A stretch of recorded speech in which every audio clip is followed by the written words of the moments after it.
Tonight at 10, taking a look at live first alert radar, where it's been a dry night in the metro and the threat of severe weather is long gone. But severe weather we've had this year has forced some to move into concerning living conditions like moldy homes, while others are struggling to rebuild. And just last night, one house went up in flames. So tonight we have crews zeroing in on the fallout after storms moved in. First, a North City woman desperate to get back into her house. But she says she can't because the contractor she hired to make repairs didn't finish the job. I spoke to that homeowner, now out tens of thousands of dollars.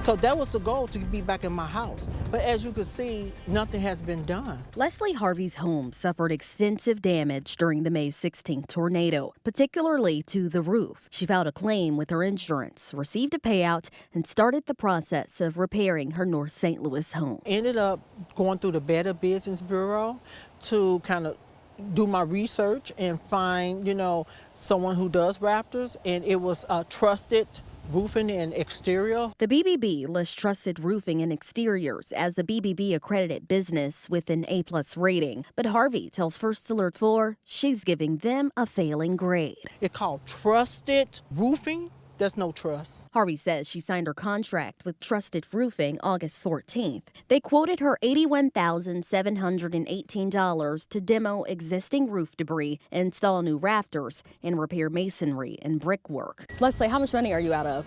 A total right now, $53,000. But Harvey feels she didn't get what she paid for. November 7th, Harvey received an email from the owner of Trusted Roofing, Daryl Byerly, notifying her they would be, quote, canceling the remaining portion of the contract. He says, quote, due to the extended time required to order and receive the trusses from the lumber suppliers, time necessary to complete the specified construction work, as well as misunderstandings regarding construction processes and other inappropriate behavior, phone communications, and the use of unprofessional language and threats. The letter also lists work the contractor claims they completed, confirms Harvey paid $58,500 to date, and shows a remaining balance of more than $6,600. I still owe $66, but what did you do?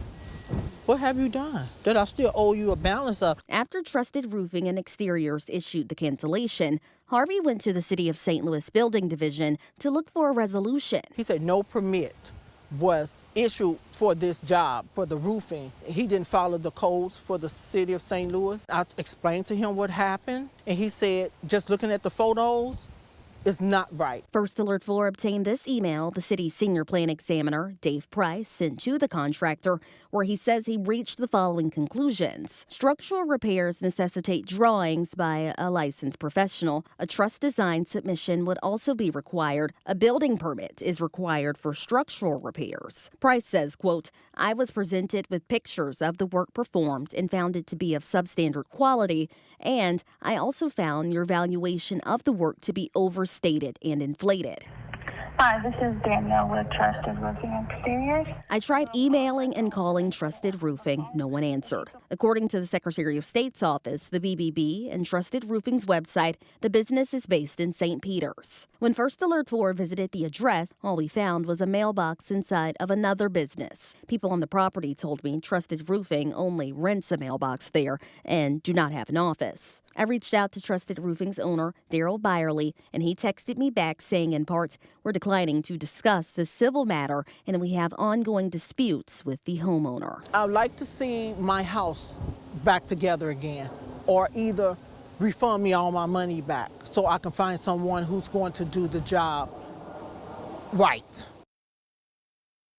Leslie Harvey filed complaints against Trusted Roofing and Exteriors with the BBB and the Attorney General's office. The AG's office says they are reviewing the complaint. The office also tells me they have received approximately 56 various complaints regarding different storm repair contractors after the May 16th tornado.